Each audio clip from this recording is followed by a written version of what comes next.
저희는 지금 요한계시록을 계속 연구하고 있습니다. 지난 시간 어디까지 했죠? 예. 제가 몰라서 물어볼까요? 알면서도 물어볼까요? 예.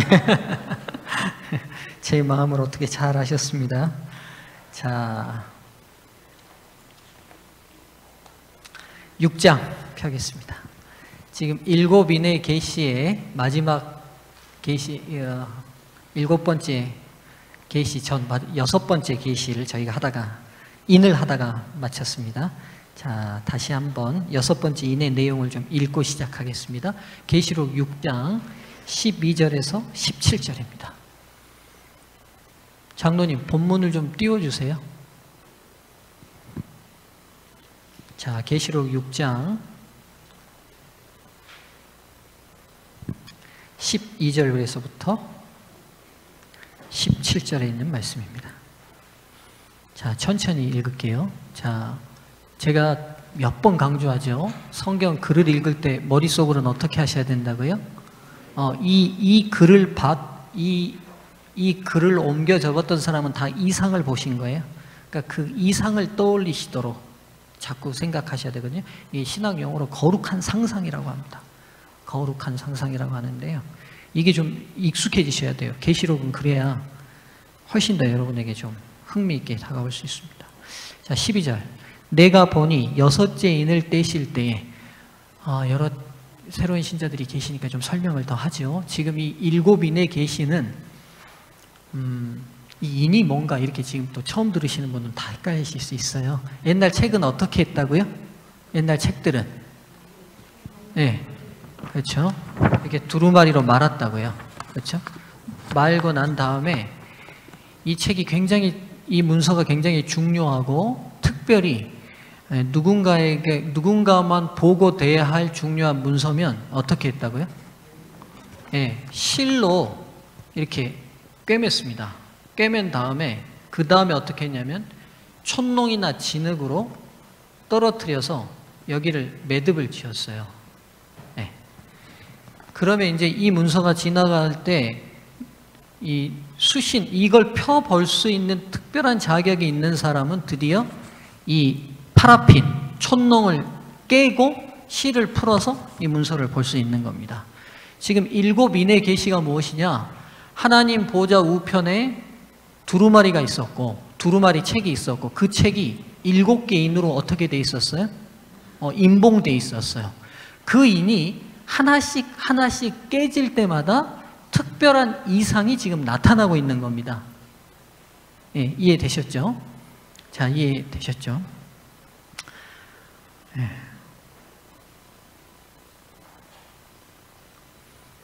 자, 그래서 이제 첫 번째 인을 뗐고, 두 번째 뗐고, 세 번째, 네 번째. 그래서 이 7번째 인까지 다 떼지면 이 두루마리 책이 어떻게 되는 거예요? 이제 어떻게 돼요? 그 다음에는 펼쳐지는 거예요.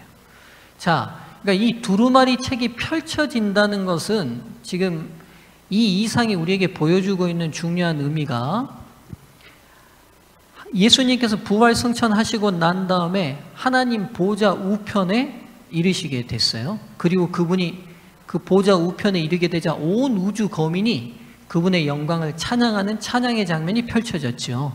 그게 뭐라고 제가 다 설명을 드렸어요.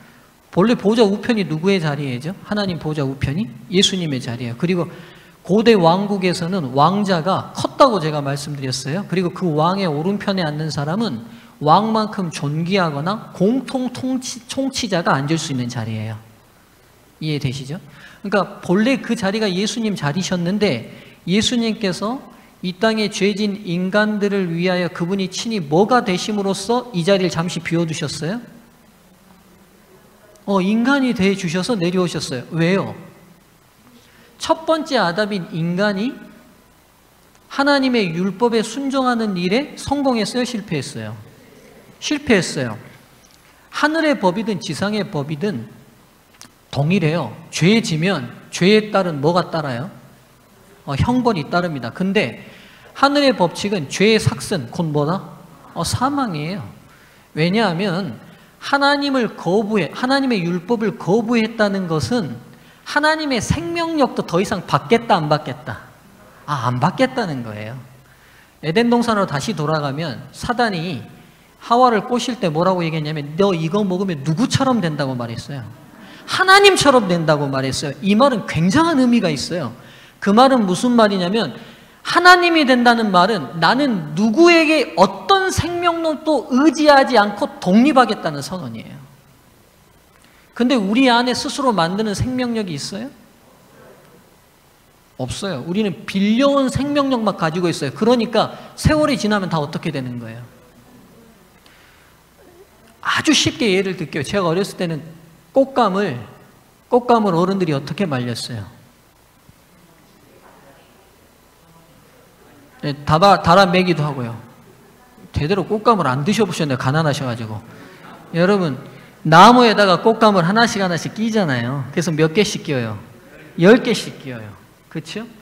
그러면 그 간식 없던 시절에 이 꽃감을 정말 아까운 마음으로 하나씩 빼서 먹기 시작하는데 먹고 난 그 달콤함 뒤에 이제 몇 개밖에 10개에서 하나 빼먹고 나면 9개밖에 안 남았다는 그 아픔이 밀려와요.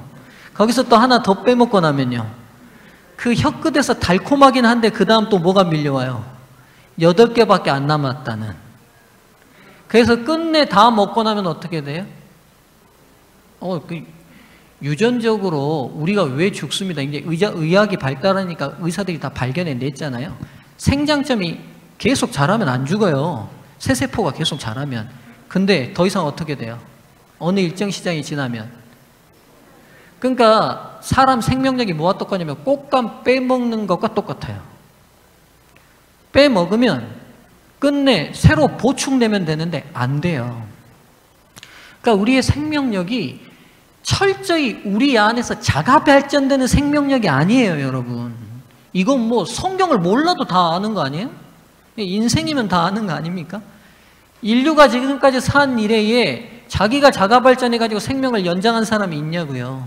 없잖아요. 부모로부터 물려받은 생명 어느 일정 시간이 끝나면 다 소진돼서 끝나요. 예외 한 명도 없어요. 많이 배워도 소용없고요. 키 커도 소용없어요, 여러분. 윤정혁 집사님. 키 크셔도 소용없어요. 장동성 집사님 기타 잘 쳐도 소용없어요. 네. 아무 소용없어요. 그래서 엄밀히 말하면 인생이 불공평하기도 하지만 죽음 앞에서 인생은 아주 공평해요. 아주 공평해요. 네, 예외 없습니다. 예외 없어요. 하나님께서 우리를 이렇게 창조하신 이유가 뭐냐면 끊임없이 우리가 누구의 생명력을 의지하도록 만들어 놓으신 거예요. 그렇죠? 그러니까 아담과 하와가 에덴 동산에서 영생했다는 중요한 이유는 그냥 그들이 계속 있었으면 영생했어요? 아니면 생명나무의 열매를 먹어야 영생했어요? 그럼 여기서 질문. 그 열매를 먹어야 생명 에너지가 들어오는 거예요? 그 열매 자체의 효력이 있어요? 그러면요, 여러분. 생명나무의 열매를 먹는 그 행위를 통하여 내 생명력이 누구에 의지하고 있다는 하나님으로부터 공급됐다는 믿음의 표현과 행동이 생명나무의 열매를 먹는 거죠. 그렇죠? 근데 생명나무를 안 먹고 그 옆에 있는 뭘 먹어버렸어요. 선악을 아는 나무를 먹는다는 행동 자체가 뭐냐면 내가 하나님 되겠다는 거예요. 무슨 말이에요? 하나님의 생명력이 나는 필요치 않고 내 생명력으로 살겠다는 거예요. 엄청난 착각이었고요. 인류가 생긴 일에 가장 잘못된 판단이었어요.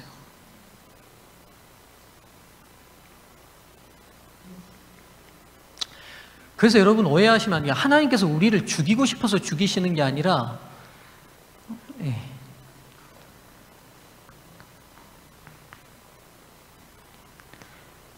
기독교의 가장 중요한 대요. 하나님은 뭐라? 사랑이십니다. 여러분 다 잊어버려도 절대적으로 잊어버리지 않아야 될 기독교 중에 가장 중요한 핵심은 하나님은 사랑이십니다. 근데 문제는 사랑을 우리가 잘 몰라요.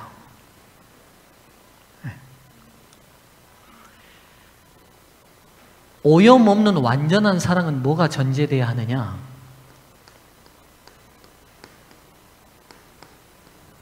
자유가 전제돼야 돼요. 이게 무슨 말인지 제가 한번 설명드렸잖아요. A라는 여자가 있어요. B라는 남자와 C라는 남자를 동시에 어떻게 소개팅을 같이 받았는데 둘 다 인물도 좋고 키도 크고 직업도 좋아요. 그래서 이 여자가 어느 한 남자만 선택하기가 아쉬우니까 양다리로 3개월을 걸쳐봤어요. 그러면 3개월 정도 지나면 그 중에 어느 쪽 하나가 더 저울질해서 나을 거라고 판단이 든 거죠. 3개월이 지났는데도 저울이 공평하게 어느 쪽으로도 기울지 않는 거예요. 그래서 이 A라는 여자가 다니는 교회 이모 목사님에게 왔어요. 목사님, 제가 고민이 있는데 왜 웃으세요? 아시는 분이에요? 이모 목사님? 대한민국 이모 목사가 한 10,000명 이상은 됩니다. 여러분. 목사님, 제가 고민이 있는데 만나는 두 남자가 이제는 결정을 해야 될 시간이 왔습니다. 근데 이 둘 중에 누구를 선택하는 게 내 인생의 진정한 행복과 관계돼 있고 진짜 이 두 사람이 나한테 너무 잘하는데 누가 진짜 날 사랑하는지 진짜 잘 모르겠습니다. 그렇기 때문에 이모 목사님이 아이디어를 하나 줬어요. A양, 두 사람을 만나서 이렇게 얘기해보세요. 어떻게 얘기하냐면 당신 나랑 헤어집시다. 밑도 끝도 없이 그 말부터 하고 그동안 나랑 당신이랑 연애하는 동안 나 하나도 안 행복했고 당신이랑 앞으로 산다는 거 생각하니까 나 불행할 것 같으니 헤어지면 좋겠다고. 이렇게 얘기하고 난 다음 두 사람의 반응을 보고 다시 저한테 오라고. A라는 여자가 가가지고 B라는 남자, C라는 남자한테 똑같이 얘기를 했어요. B라는 남자한테 나 당신이랑 헤어지고 싶소. 나 당신이랑 연애하면서 불행했어. 앞으로 더 살면 더 불행할 것 같으니 나를 자유롭게 풀어주시오. 그랬더니 이 B라는 남자가 A라는 여자한테 눈을 튀어나오게 뜨면서 내가 니한테 지금까지 투자한 게 얼만데? 내가 니한테 지금까지 투자한 시간, 투자한 돈, 지금까지 당신하고 만나면서 내가 쓴 데이트 비용만 해도 빌딩 하나 올릴만 한데 지금 이제 와서 헤어지자고? 너 만일 고무신 거꾸로 싣고 도망가면 너만 못 사는 게 아니라 네 친정 식구들까지 내가 가만 안 놔둘 거다. 해볼 테면 해봐라. 했어요.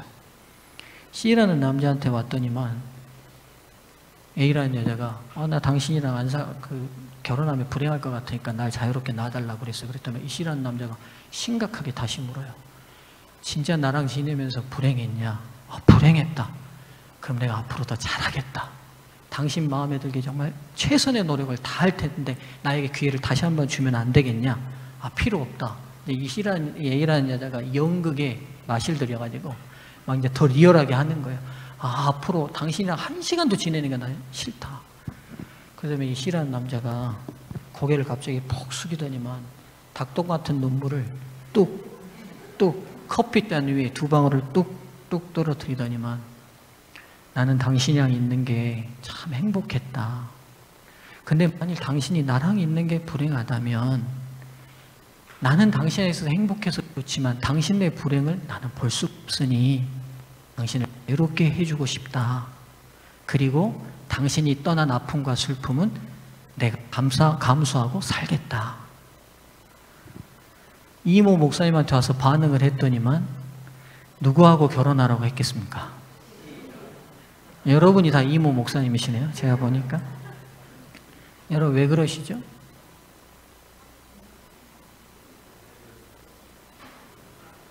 예, 지금 다 표현하지 못해도 느낌이 팍 오셨을 거예요. 여러분 사랑은 상대의 선택권을 자유와 선택권을 존중하지 않으면 진정한 사랑이 아닙니다.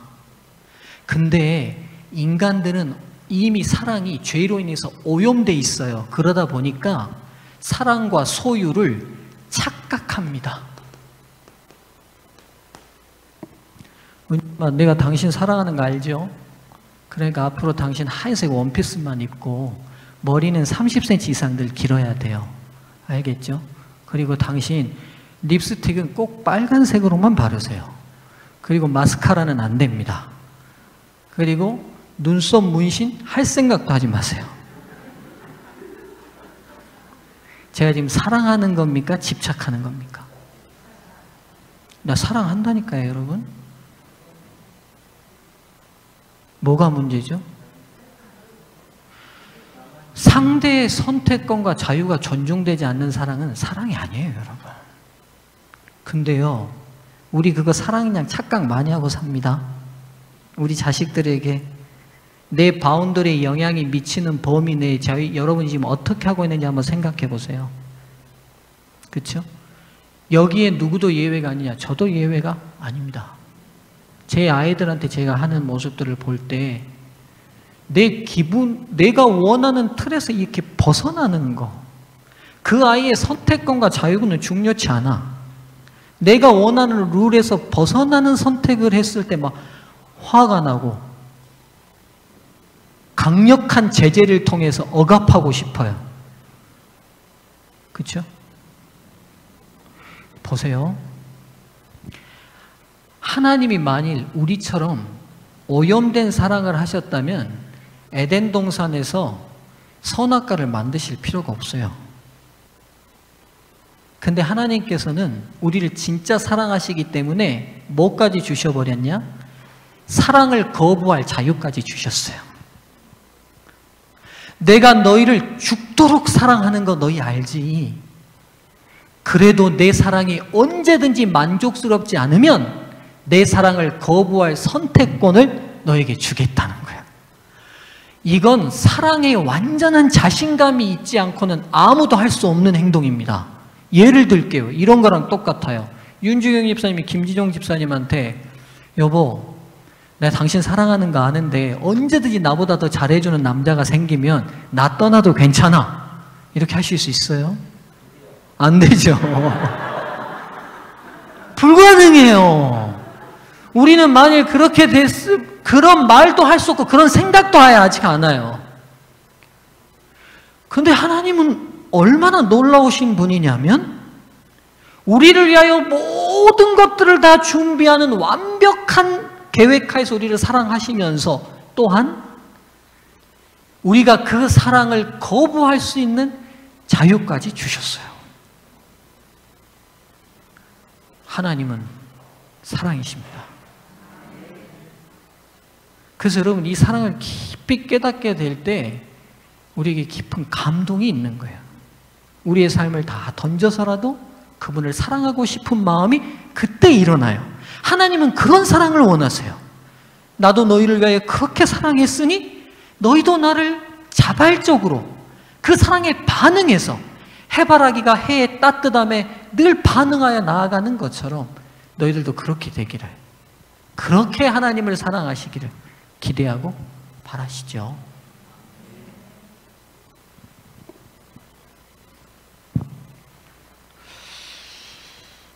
죄송합니다. 제가 무슨 얘기하다가 여기까지 왔는지는 모르겠네요. 다시 6체인으로 가겠습니다. 예. 자, 하나님이 그래서 여러분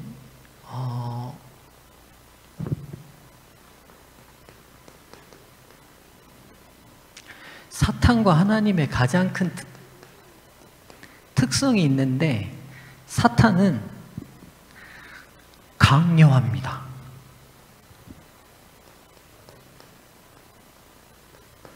억압해요. 아무리 좋은 거라도 만일 그게 상대편의 선택권과 자유를 억압하는 방향이 되면 사탄의 정신이 들어간 겁니다. 그래서 재림교회가 정치에 관여해요, 안 해요? 여러분 재림교회이세요? 우리나라 우리 교단이 가진 정치적 견해를 여러분도 다 인정하시고 받아들이셔야 돼요. 재림교회는 쉽게 한 문장으로 표현하면 정치에 있어서 웅변이, 아니 침묵이 가장 큰 웅변이다라고 생각하는 교단이에요. 네, 침묵이 가장 큰 웅변이다. 무슨 말이겠어요? 어느 지도자가 훌륭하다, 어느 지도자가 훌륭하다, 어느 정당이 낫다 하는 교단 전체가 어느 정당을 지지한다거나 개인을 지지한다거나 정치적 견해와 색을 내는 일을 재림교회는 하지 않습니다. 하지 않아요. 여러분, 재림교회는 아주 좋은, 국민 건강에 아주 유익한 좋은 활동들을 많이 했습니다. 뉴스타트 내용만 봐도 그렇잖아요. 절제운동을 오랜 기간 했어요. 이 나라 민족에게 금주 금연운동을 제일 긴 기간 한 교단이 저희 교단이에요. 그럼 여러분, 술이 나쁘고 담배가 나쁘니까 우리가 정치에 줄을 대가지고 술 못 팔게 하는 강제되는 법령을 이 교단이 만들려고 하나요? 담배 못 팔게 하는 법령을 만들게 하려고 합니까? 그렇게 하지 않아요. 왜요? 그게 아무리 좋아도 정치적 권력을 통해 억압이 되고 위압이 돼서 그 양심을 누르는 공권력을 행사하게 될 때 하나님의 정신과 멀어진 겁니다. 하나님의 정신과. 그래서 여러분, 어느 일정 수준 자녀들이 성장하면 우리 마음에 들지 않는 모습이라 할지라도 그들이 선택하면 기도하며 바른 방향으로 갈 수 있도록 사랑으로 계속 권면해야지 억압하거나 부모라는 위치로서 누르시면 안 돼요. 안 돼요. 이렇게 말하면서도 제가 얼굴이 붉어지네요. 제가 우리 아들, 딸한테 그래서 엄마들 학원도 애들이 안 간다 그러면 잘 설득해보고 그래도 자기들이 판단하면 잘 그들의 인권을 존중해, 견해를 존중해 주셔야 합니다. 우리 애들이 있었으면 하면 크게 했을 텐데 우리 애들이 다 밑에 있어가지고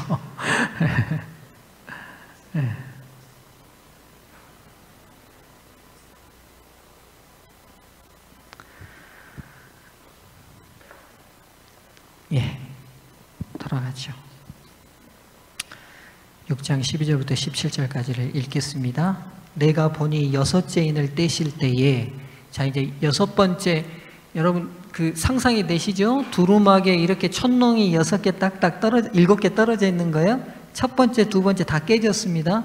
드디어 이 7번째까지 다 깨지면 이 책이 싹 펴지는 거예요. 그러면 아, 제가 이 말씀 드리려고 말았구나. 자, 이제 기억났습니다, 여러분. 다시 돌아가면 예수님께서 드디어 십자가를 통해서 인간이 하나님의 사랑의 율법에 순종하는 일에 실패한 그 자리에 대신 뭐가 돼서 와주셨어요?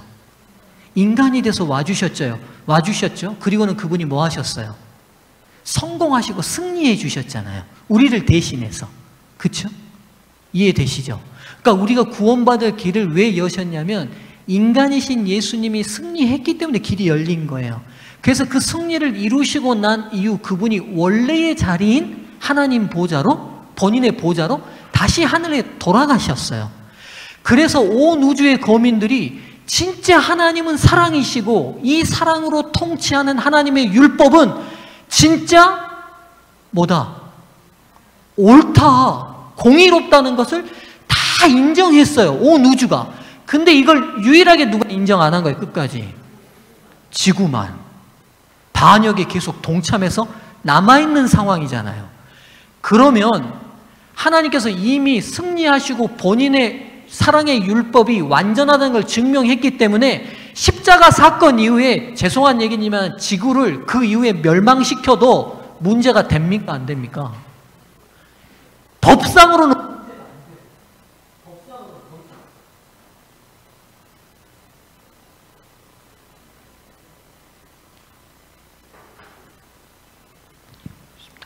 법상으로는 더 이상 문제가 안 됩니다. 예. 왜냐하면 잘 보세요. 자, 계시록을 통해서 우리의 시각을 현실 지구에 머물지 말고 자꾸 우리가 우주로 날아가야 된다고, 우주로 펼쳐야 된다고 말했습니다. 어제 제가 무슨 어느 교수님 이렇게 강의를 좀 듣는데 세계 시민 의식을 가지라, 막 이분이 이렇게 얘기해요.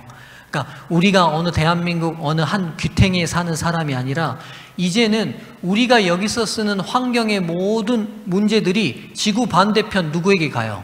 펭귄이나 돌고래들, 거북이들 못 사는 환경으로 우리가 버린 플라스틱이 거기까지 가잖아요. 그러니까 그분이 자꾸 뭐라고 얘기하냐면 이제는 우리 의식을 세계 시민의 의식을 가져야 된다는 거예요. 지금 우리가 쓰고 있는 일, 하고 있는 모든 일들이 지구 반대편, 지구 저편 어느 누군가에는 계속 영향을 주고 있으니 우리의 시민의식을 세계 시민의식으로 확대하라는 거예요. 근데 저는 그 순간을 딱 듣는 순간 그리스도인은 우주 시민의식을 확대하셔야 돼요. 아시겠어요? 세계 시민의식, 우리의 행동과 우리의 영향이 이 지구 전체만 영향을 미친다는 생각은 성경을 모르는 일반인들이 하실 수 있는 의식의 확장이에요. 그러면 성경을 아는 우리의 의식의 확장은 우리의 모든 삶의 영역은 지금 온 우주적인 문제에 확장돼서 생각하실 필요가 있어요. 이해되시죠? 자, 그래서 지금 예수님께서 이 보좌 우편에 원래 자리에 돌아가신 걸 그분이 드디어 그분의 사랑의 율법이 문제가 많다고 사단이 계속 온 우주 거민을 선동했어요. 그런데 그분의 사랑의 율법이 완벽하다는 것을 그분이 십자가에서 죽으시면서 보여줘 버리셨잖아요. 이해되시죠? 통치자가 사랑으로 온 우주를 통치하시는데 그 사랑의 통치권이 어떻게 행사되는지 보여줘 버리셨어요. 어떻게 해요? 죽음까지도 감수하면서 사랑한다는 걸 보여줘 버렸어요. 그러니까 더 이상 우주 거민들이 사단의 잘못된 비난과 거짓에 이제는 속아 넘어갈 필요가 있어요? 없어요? 없어요. 그래서 예수님이 본인 보좌로 다시 돌아올 수 있었던 거죠. 근데 문제는 아직도 계속 이 반역에는 누가 계속 동참하고 있어요? 지구가 동참하고 있어요. 그러면 법적으로는 과정상은 십자가 사건 이후 지구가 더 이상 계속 반역을 진행한다면 이 지구를 멸망하셔도 그분의 사랑과 공의에 더 이상 문제가 없다는 걸 온 우주 거민들이 인정하실 거라고요. 그런데 왜 바로 즉시 하나님의 왕권을, 주권을 인정하지 않는 이 반역한 지구를 계속 보고 계시냐고요. 왜요? 이 사랑의 율법에 반응하여 돌아올 백성이 한 명이라도 더 있다면 그분은 얼마든지 시간을 주실 마음이 있어요. 그래서 그 시간을 주신 것을 이 일곱인으로 묘사한 거예요. 보세요. 두루마기를 이렇게 쫙 편다는 건 뭘 의미하냐면 그분의 통치권이 이제는 온 우주 앞에 완전히 세팅이 끝났다는 걸 의미해요. 제가 이스라엘의 왕들을 표현해서 예를 들었잖아요. 왕들이 등극하면서 율법을 펴면서 그의 통치가 완전히 시작된 것의 상징성이 나타나요. 그러니까 하나님 보좌 우편에 앉으셔서 그분이 두루마기를 딱 편다는 건 뭐냐면 이제 더 이상 그분의 통치에 반항할 수 없고 저항할 수 없고 저항하는 것 곧 끝났다는 걸 상징하는 최종적 통치의 완성이에요. 근데 바로 안 펴시고 어떻게 펴셔요? 하나하나 인을 깨 가시면서 두루마리를 빨리 펴셔요? 아니면 천천히 최대한 늦게 펴 가셔요? 최대한 늦게 펴 가시잖아요. 왜요? 뭐 때문에요? 한 명이라도 더 이 반역에 동참한 누구라도 이 인이 다 떼져서 이 두루마기가 펴지기 전까지만 돌아온다면 다 뭐 하시겠다? 구원하시겠다는 의미로. 이해되시죠? 그거 설명드리려고 했습니다. 자, 6장 12절부터 10절 가겠습니다. 내가 보니 여섯째 인을 떼실 때, 이제 여섯째 인입니다. 큰 지진이 나며 해가 검은 털로 짠 상복같이 검어지고 달은 온통 피며 하늘의 별들이 무화나무가 대풍에 흔들려 설익은 열매가 떨어지는 것 같이 땅에 떨어지며 하늘은 두루마리 말리는 것 같이 떠나가고 각 산과 섬이 제자리에서 옮겨지매. 장면이 어떻습니까, 여러분? 이거 머릿속으로 한번 상상해 보시면 이 여섯 떼지니까 무슨 일이 벌어져요? 엄청난 큰 지진이 일어났고요. 천체가 지금 제 기능을 지금 다 잃어버리고요. 그 다음에 엄청난 지각 변동이 동반되는 모습을 보여주고 있습니다. 예. 그렇죠? 무서운 장면이. 펼쳐지고 있어요. 이 장면이 지나가면서 15절, 땅의 임금들과 왕족들과 장군들과 부자들과 강한 자들과 모든 종과 자유인이 굴과 산들의 바위 틈에 숨어 산들과 바위에게 말하되 우리 위에 떨어져 보좌에 앉으신 이의 얼굴에서와 그 어린 양의 진노에서 우리를 가리라. 그들의 진노의 큰 날이 이르렀으니 누가 능히 서리요 하더라. 그러니까 이 땅에서 꽤 능력 있던 사람들이 숨어가지고 지금 뭐라고 말해요? 보좌에 앉으신 이는 누굽니까? 하나님이시고 그 옆에 어린 양의 진노에서 우리를 가려주라. 그럼 지금 이분이 지금 예수님이신데 사랑이신 예수님을 기쁨으로 맞이하고 있어요? 두렵고 떨림으로 숨고 싶어 하고 있어요? 그럼 이 부류는 끝까지 하나님의 사랑의 시간이 주어졌을 때 반역을 거두고 하나님의 사랑의 율법 안으로 들어온 사람들이에요? 끝까지 거부한 사람들이에요? 끝까지 거부한 사람들이죠. 그렇죠? 역사상 위의 세 가지는 제가 차근차근 18세기 이후에 이루어졌다고 지난 시간에 설명을 드렸습니다. 1755년 리스본 대지진, 6만 명이 죽는 엄청난 대지진이 일어났어요. 리스본에서 일어난 것이 북아메리카까지 진앙이 옮겨가는 엄청난 지진. 여러분 지금 지진이 굉장히 많아지고 있는데 그 지진의 시작점이 언제냐? 1755년 리스본 대지진 때부터입니다. 지진의 역사를 살펴보시면 알아요. 실은 고대 세계에서는 그리고 중세 때도 지진이 그렇게 흔하거나 많지 않았습니다. 언제부터 흔해지고 많아졌냐면 이 리스본 대지진 때부터입니다. 그리고 해가 어두워진 건 1780년 5월 19일 미국 뉴저지에서 낮인데 해가 완전히 어두워지는, 여러분 그래서 암흑일이라고 네이버에 쳐보면 역사에 기록될 만큼 엄청난 암흑일로 기록이 나와요. 그리고 1833년 또한 미국에서 일어납니다. 유성우가 엄청나게 떨어져요. 소나기처럼. 그러니까 보세요. 한 50년 상간으로 엄청난 지진이 일어났죠. 해가 막 대낮에 붉어져 어두워지고 달이 핏빛이 됐죠. 그리고 유성우가 엄청 떨어지니까 이게 도대체 무슨 일이냐. 그리고 드디어 사람들이 어디에 관심을 가졌다고요?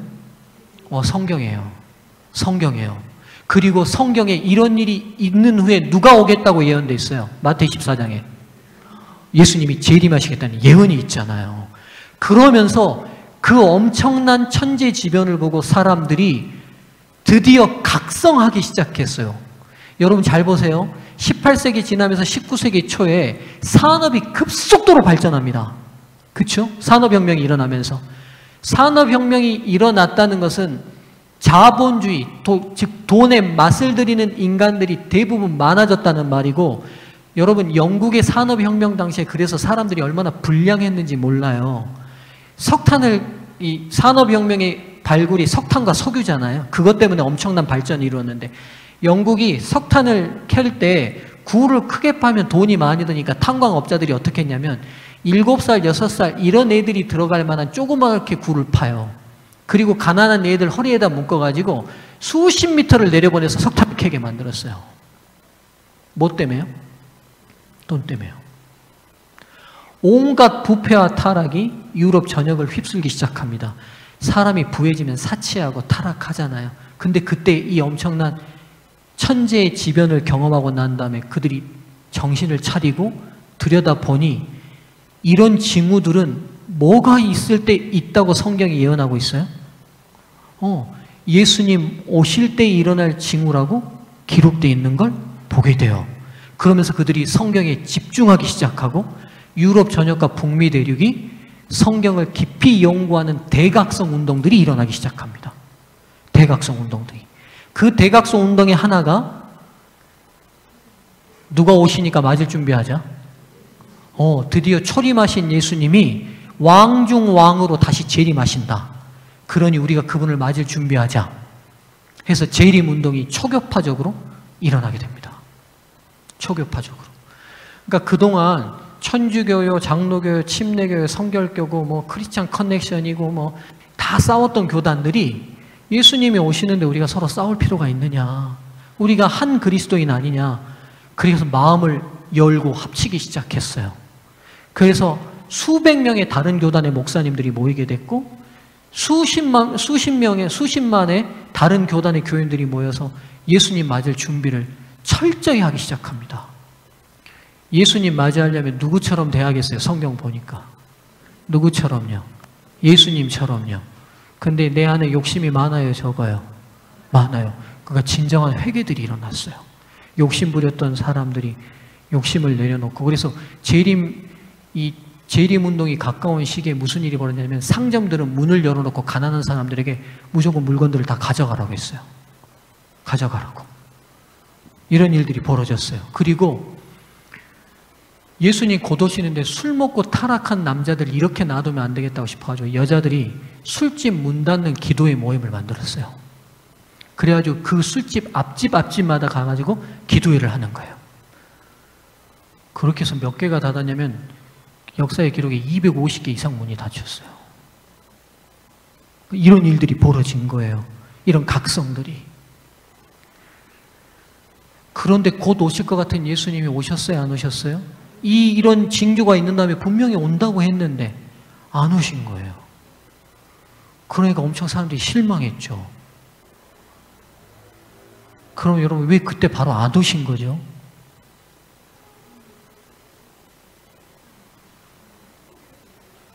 왜 안 오신 겁니까?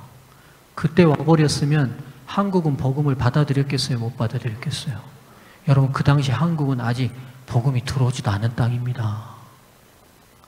그러면 왜 하나님께서 오시기 전에 오겠다는 이런 징조들을 미리 일어나게 하셨냐는 것을 이해할 필요가 있어요.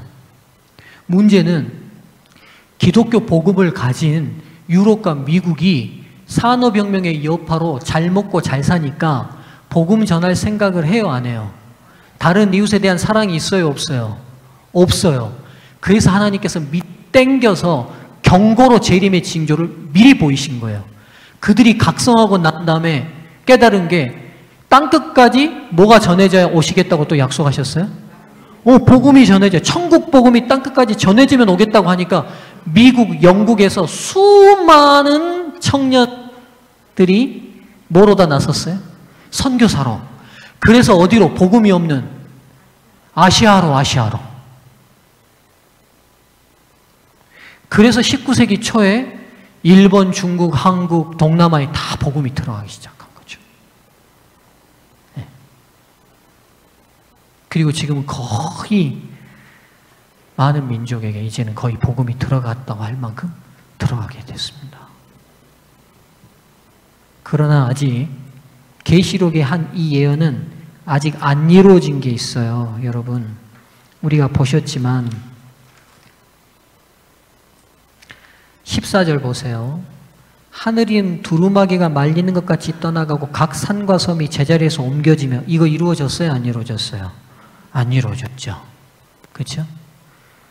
그러면 지금 미리 경고적 차원에서 보여주셨던 천재의 재난들이 마지막 예수님이 오실 때에 다시 재현돼서 완벽하게 다시 다 이루어질 겁니다. 그 중에 하나가 마지막 시대 때 온역이 퍼지겠다는 그 재림의 징조도 있잖아요. 그렇죠? 자, 근데 문제는 이렇게 드디어 이제 예수님이 오실 때 보이는 사람들의 반응이에요. 은혜의 시간이 길게 주어졌지만 시간이 주어지는 시간만큼 반역으로 다 사용했던 이 사람들 앞에 드디어 심판자의 신, 구원자였던 하나님이 심판자로 나타나자 그들이 이제 그 영광의 빛, 분노와 진노의 빛 앞에 견디지 못하고 그분 앞에 얼굴을 가려달라고 호소합니다. 그 다음에 그들이 한 마지막 17절 말이 중요해요. 여러분 한번 읽어볼까요? 시작. 그들의 진노의 큰 날이 이르렀으니 누가 능히 서리요 하더라. 아, 이런 진노의 날이 왔으니 누가 서겠는가? 질문형이에요. 누가 서겠는가? 그러면 선 사람이 또 있어요, 없어요? 없어요? 있죠. 그 쓴 사람이 누구냐? 7장에서 나오는 14만 4천입니다. 그러니까 이 질문에 대한 답을 7장이 주고 있어요. 누가 서게 될 것인가? 14만 4천. 우리가 신천지 때문에 많이 유명해졌잖아요. 14만 4천이. 그렇죠?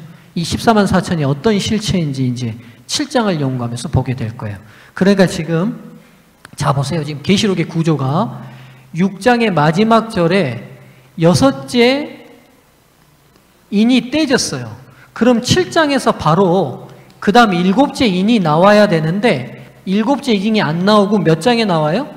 8장 1절에서 7째 인이 나와요. 그리고 7장이 삽입돼 있어요. 삽입된 장이에요. 그리고 여기에 무슨 내용이 나오냐면 14만 4천이 나와요. 14만 4천 이야기가. 왜 이 장이 삽입되어 있느냐?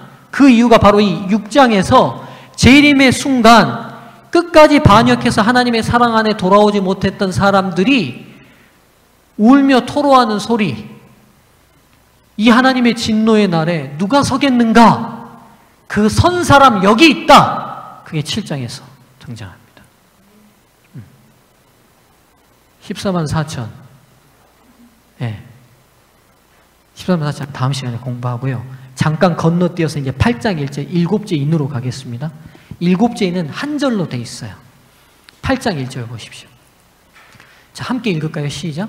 7째 인을 떼실 때 하늘이 반시 동안쯤 고요하더니, 이게 다예요. 드디어 마지막 인이 떼어졌는데 하늘이 고요하답니다. 이게 지금 왜 하늘이 고요해졌어요, 여러분? 예? 드디어 마지막 인을 떼고 두루마리가 딱 펴지는 순간 온 하늘이 고요해졌어요. 왜죠? 폭풍 전야요? 네, 하늘이. 그렇죠. 힌트가 있어요. 마태 16장 27절 가보십시오. 마태 16장 27절. 자, 읽어보실까요? 인자가 아버지의 영광으로 그 천사들과 함께 오리니 그때 각 사람이 행한 대로 갚으리라. 25장 31절도 읽어보십시오. 25장 31절. 인자가 자기 영광으로 모든 천사와 함께 올 때에, 그럼 지금 이 수성경절이 인자는 예수님이신데 예수님께서 온 하늘의 천사들과 함께 오겠다는데 어디로 지금 오셨어요? 이 땅에 오신 거잖아요. 그렇죠? 그럼 지금 하늘은 어떤 상태예요? 비었잖아요. 그러니까 하늘이 고요하죠. 네, 아시겠어요? 그러니까 하나님의 6째 인을 뗐을 때 재림이 이루어졌어요. 그리고 7째 인을 뗄 때 그 재림의 현장에 온 하늘이 다 출동해서 어디로 내려왔어요? 지구로 내려왔으니까 그 시간 하늘은 지금 어떻게 돼 있어요? 그렇죠. 고요함 속에 들어가 있는 거죠. 그렇죠. 그러니까 재림이 이루어진 마지막 장면을 간결하게 묘사했어요. 온 하늘이 고요하더라. 그분과 그의 천사들이 어디로 내려왔어요? 여러분, 하나님 안에서 구원이 확정된 사람은 이날이 인생일 때 잊을래야 잊을 수 없는 가장 특별한 날이 될 겁니다. 또 반면에 하나님을 끝내 거절했던 사람들, 하나님의 사랑 안에 들어오지 못했던 사람들도 일생일 때 잊을래야 잊을 수 없는 날이 될 겁니다. 왜요? 동일한 예수님을 보는데 구원이 확정된 사람들은 어떤 기분으로 예수님을 보겠어요? 표정 한번 지어보십시오. 어떤 표정이? 네? 어떤 표정일까요? 동지 섣달 꽃 본 듯이, 예? 그것보다 더 하겠잖아요. 그 영광 속에 예수님을 맞이할 때 우리를 사랑하시고 구원하신 예수님이 드디어 우리와 함께 이 땅에서 영원히 함께 사시겠다고 내려오실 때에 그분을 맞이하는 사람들. 그러나 주어진 모든 시간들을 끝내 반역하고 사람들을 괴롭히고 사람들에게 등쳐먹고 나쁜 일 했던 그 사람들의 표정은 또 어떻겠어요? 여기 나왔잖아요. 우리는 예수님을 사랑이라고 늘 인식하는데 이분들은 예수님을 어떻게 인식해요? 진노와 두려움으로. 동일한 분이 완전히 다르게 이중적으로 느껴져요. 어렵게 생각할 거 없어요, 여러분. 어렸을 때 어머니가 개날이라고 어떻게 나가올 테니까 동생하고 잘 있으라고 그랬는데 엄마가 밤이 돼도 안 오니까 한참 기다리다가 근데 동생하고 놀다가 엄마 좋아하는 접시 하나 딱 깨고 나면 그 다음부터 기다려줘요, 안 기다려줘요? 기다려줘요, 안 기다려줘요? 안 기다려주죠. 그리고는 몰래 다 치우고 난 다음에 엄마가 혹시라도 알까봐 와서 동생이랑 잘 있었냐 그러면 눈 쳐다봐줘요, 안 쳐다봐줘요? 아주 제가 쉽게 예를 들었지만 이런 상황이 되는 거죠. 이런 상황이. 근데 여러분 여기서 저희가 더 분명히 아셔야 될 것이 있어요. 그러면 사랑의 예수님을 맞이하는 모든 그 자리에 지금 이 땅에 믿고 있는 모든 그리스도인이 다 영광 속의 주님을 기쁨으로 맞이하는 사람으로 섭니까? 또 반면에 우리가 세상 밖에서 우리가 봤던 사람들이 다 두려움으로 예수님을 볼까요? 아니라는 거예요, 여러분. 우리가 좀 생각해 봐야 될 부분이에요, 이 부분은. 내가 교회 안에 등록됐고 몸담고 있기 때문에 나는 영광 속의 주님을 기쁨으로 볼 수 있을 것이다?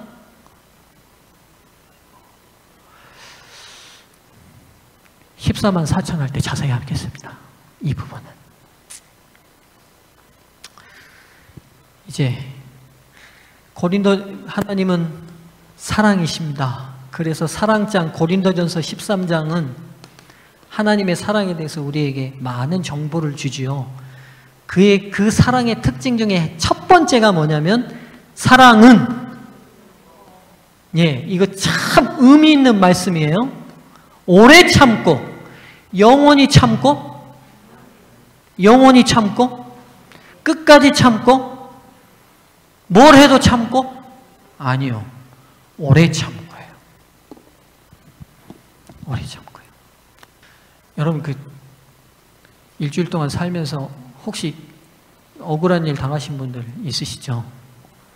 내가 그리스도인이기 때문에 참아야 하는 상황들, 그리스도인이기 때문에 내가 손해봐야 하는 상황들 있으실 거예요. 그리고 우리가 볼 때 너무 악한 분들이 있어요. 그런데 또 잘 살아요. 우리가 볼 때 또 잘 사는 것 같아요. 그래서 때로 그리스도인들이 자기들도 모르게 뭐라고 얘기할 때가 있냐면 진짜 하나님 계신가? 어떻게 이렇게 불공정하고 어떻게 이렇게 나쁜 사람들 저렇게 놔두시는가? 그리고 어떻게 의인들이 이렇게 고난 속에 있도록 놔두시는가 말할 수 있거든요. 근데 여러분 기억하셔야 돼요. 하나님의 사랑은 오래 참고 계시지 영원히 참지는 않으세요. 선악간에 그분이 정리하시고 공의를 드러내십니다. 그래서 여러분 혹 세상 살면서 억울하고 답답할 때마다 끝내 오래 참으시고 마지막 심판하실 하나님께 맡기는 믿음들 꼭 가지고 사시게 되면 좋겠습니다. 기도하겠습니다. 은혜로우신 하나님, 오늘 우리 또 하나님께서 주신 요한계시록 6장과 7장을 살폈습니다. 은혜로 주신 그 놀라운 시간들 끝내 반역하고 거부하고 악한 일로만 저지르다가 주님 영광 속에 오시니 그 진노 속에 부르짖는 모습들을 우리 깊이 마음에 새기는 안식일 되게 도와주십시오.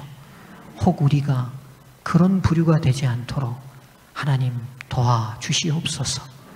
영광 속에 다시 오실 그 사랑의 예수님을 만나고 고대하는 재림 성도들 되게 인도해 주시옵소서.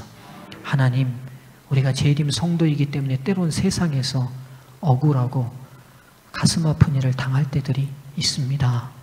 그러나 주님, 오래 참으시지만 영원히 참지 않으시는 심판이 이를 것을 믿게 하시고 우리 스스로 그 일들을 해결함으로 인해 또다시 사단이 만든 덫에 빠지지 않도록 도와주시옵소서. 주님께서 우리 모든 성도들에게 위로와 평안 주시는 안식일 되게 도와주시기를 예수님의 이름으로 기도드립니다. 아멘.